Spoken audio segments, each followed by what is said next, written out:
Good morning, students. Welcome to class 12th. Today's topic is Principles of Scientific Management. We discussed earlier Principles of Management by Fayol. There are 14 Principles of Management. Then next is Principles of Scientific Management. Taylor ने दो चीजें थी याद रखना, principles as well as techniques. तो अपन we are discussing right now principles. तो first of all the full form FW Taylor, Frederick Winslow Taylor. Frederick Winslow Taylor. First of all, what is scientific management? Scientific management means systematic, objective observation, investigation, and logical principles and techniques to various study of managerial functions.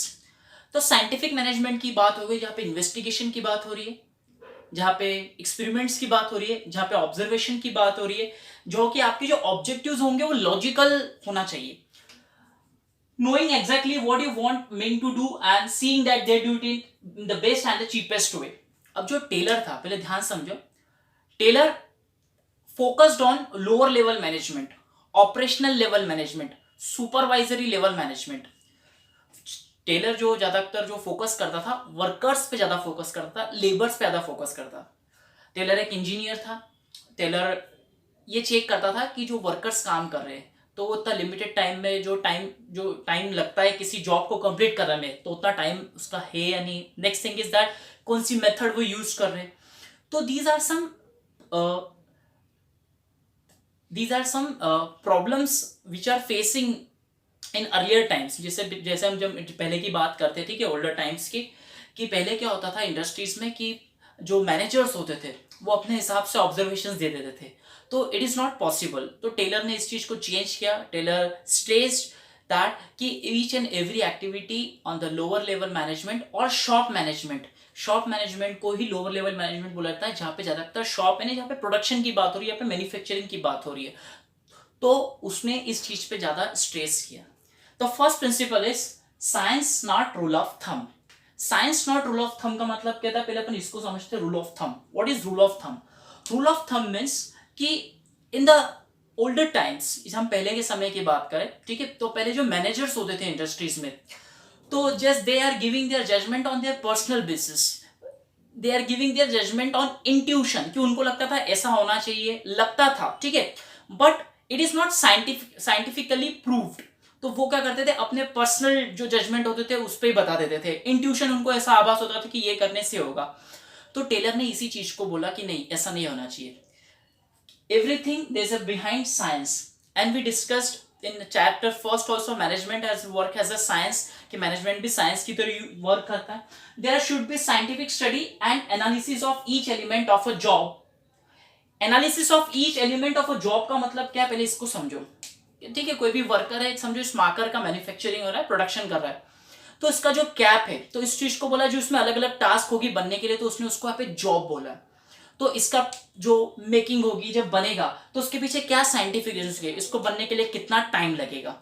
Next thing, in order to replace the old rule of thumb and hit and trial methods, कि पहले की जो traditional methods है वो पहले की चली आ रही है, अब उनको थोड़ा सा अपन क्या करते हैं, एक स्टॉपेज लगा के उसके पीछे साइंस की रिक्वायरमेंट देखते हैं कि इसको बनने में कितना टाइम लगेगा, मटेरियल कितना लगेगा, कौन सी मेथड्स यूज होगी, और सारे लोग वही मेथड यूज करेंगे. ऐसा नहीं है कि लोग अपनी अपनी मेथड्स यूज कर रहे हैं. There was only one best method to maximize efficiency, और साइंस में सिर्फ एक ही बेस्ट मेथड हो सकती है जिससे efficiency इंक्रीज हो सकती है.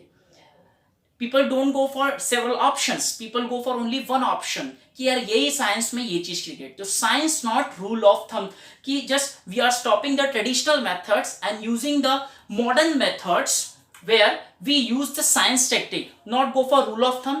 We go for investigation, we go for experiments, we go for observations. तो ये प्रिंसिपल होता है science not rule of thumb.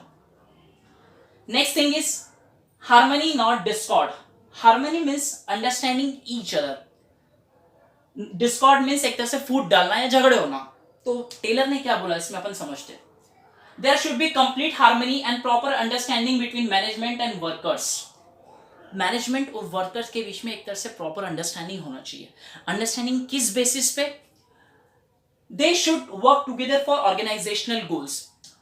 Management जो है, ठीक है, उनको ऐसा लगता है जो वर्कर्स है वो सिर्फ सैलरी अर्न करने के लिए काम कर रहे, they are only working for just earning money, ठीक है। और वर्कर्स जो है उनको लग रहा है कि just they are taking advantage of the workers, ठीक है, ज्यादा काम करवा रहे हैं, पैसा कम दे रहे। तो इसके बीच में क्या हो रहा है, एक हार्मनी यहाँ पे क्या डिस्कॉर्डनेस आ रही है, यहाँ पे कॉन्फ्लिक्ट क्रिएट हो रहा है। तो इसी just reduction of this conflict, तो उन्होंने क्या बोला कि एक चेंज होना चाहिए। चेंज क्या होना चाहिए to get such harmonious. Taylor stressed on mental revolution. Mental revolution का मतलब क्या होता है, changing mental attitude of workers towards management and changing mental attitude of management towards workers, कि वर्कर्स का जो एटीट्यूड है मैनेजमेंट के प्रति वो चेंज होना चाहिए, और मैनेजमेंट का जो एटीट्यूड है वर्कर्स के लिए वो चेंज होना चाहिए। ऐसा नहीं होना चाहिए कि दोनों में एक तरह से डिफरेंसेस क्रिएट हो रहे हैं। तो ये चीज आपको इसमें याद रखनी है, harmony not discord. Harmony means understanding between each other, क्योंकि अल्टीमेटली ऑर्गेनाइजेशनल गोल्स अचीव करना है, एकम्प्लिश करना है, then that time workers are the necessary part of the organisation, ठीक है। नेसेसरी पार्ट है, वो बहुत इसेंशियल थिंग है, उनके बिना तो प्रोडक्शन होगा ही नहीं। Next is cooperation not individualism. It is an extension of harmony not discord. As I said, extension किसका, हार्मनी नॉट डिस्कॉर्ड का, यानी ये तो इसके अंदर है। अब इसके अंदर क्या है पहले अपन समझ लेते हैं। There should be cooperation between management and workers instead of individualism. Extension of harmony not discord, both management and workers should realise the need and importance of each other.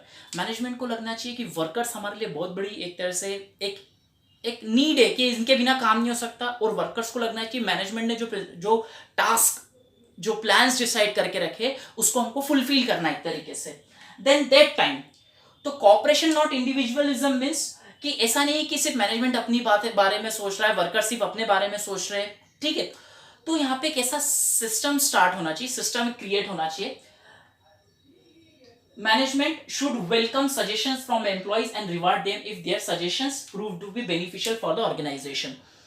In the decision making process of the organisation, ध्यान समझना, in the decision making process of the organisation, कि जब decision making होती है तो ज्यादातर top level जैसे close doors में हो जाती है, टॉप लेवल सारे डिसीजंस ले लेता है, ठीक है, top level managers are taking decisions.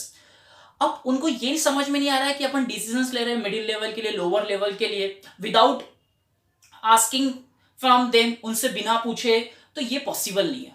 तो उन्होंने टेलर ने ये चीज बोली कि आप लोअर लेवल मैनेजमेंट के जो मैनेजर्स है, वर्कर्स है, उनके भी सजेशन सुनो। कभी बहुत अच्छा सजेशन आ जाए तो जस्ट गिविंग द रिवार्ड, उनको एक रिवार्ड दो, मॉनेटरी बेनिफिट दे सकते हो, नॉन मॉनेटरी बेनिफिट दे सकते हो, ठीक है।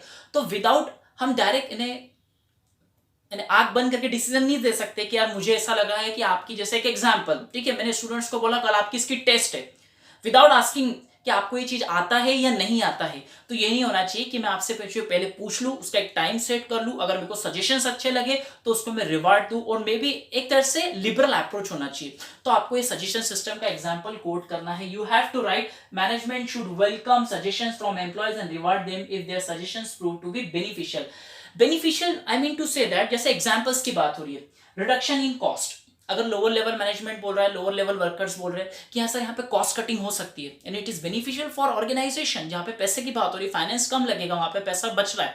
Next thing, increase in production. Management ने बोला कि आपको इस टाइम तक कितना इतना प्रोडक्शन करके देना है, तो आपको भी फायदा मिलेगा, ठीक है। तो यहाँ पे प्रॉफिट शेयरिंग की भी बात हो सकती है। तो ये कॉपरेशन नॉट इंडिविजुअलिज्म की बात यहाँ पे हो रही है। एक वर्ड है paternalistic system of management. Paternalistic system of management means employers take care of employees, employers यानी ऑर्गेनाइजेशन, एम्प्लॉयज, इन्हें एक तरीके से एक ओपन कम्युनिकेशन सिस्टम होना चाहिए, not biased. Open communication system means everyone is free to give his suggestions कि यार सर ये चीजें होना चाहिए। तो एक तरह से एक अच्छा एक जो environment, the congenial atmosphere in the organisation should be created. Next is development of each and every person to his or greatest efficiency. Very simple principle. Taylor insisted that with due care while selecting the employees and after selection, जब selection हो जाता है, ठीक है, जब वो अपनी qualification, उनके फिजिकल, मेंटल स्ट्रेंथ, उनकी सारी चीज इंटेलेक्चुअल कैपेबिलिटीज की बात करते, तो टेलर बोलता है कि एम्प्लॉयज को उसकी ग्रेटेस्ट इफिशियंसी एंड प्रॉस्पेरिटी पे वर्क करवाना चाहिए। Greatest efficiency is person is specialise in any work, तो उसको लगता है कि इसमें बेस्ट क्या हो सकता है। तो nowadays most of the MNCs companies send their employees to their different trainings, अलग अलग ट्रेनिंग्स पे भेजते हैं, एक ओरिएंटेशंस पे भेजते हैं अलग अलग। क्यों? क्योंकि वो बेस्ट सीख सके, वो अपने जो कैपेबिलिटी है उस पर बेस्ट परफॉर्म कर सके, 100% दे सके। तो यही प्रिंसिपल है development of each and every person to his और ग्रेटेस्ट इफिशिएंसी, उसमें जितना पोटेंशियल है वो पोटेंशियल को मैच कर सके। Next thing is that like the selected employees must be sent for training from time to time to improve their skills and work performance. These are the 4 principles of management by Taylor. I discussed all the 4 principles. आपको सिर्फ इसके principles याद रखने हैं, इसके examples book में दे रखे, ठीक है। आपको थोड़ी थोड़ी बारीक चीजें याद रखनी है paternalistic system of management. I hope you understand each and everything. Next video में हम बात करेंगे कुछ केस स्टडीज की इससे रिलेटेड। Thank you.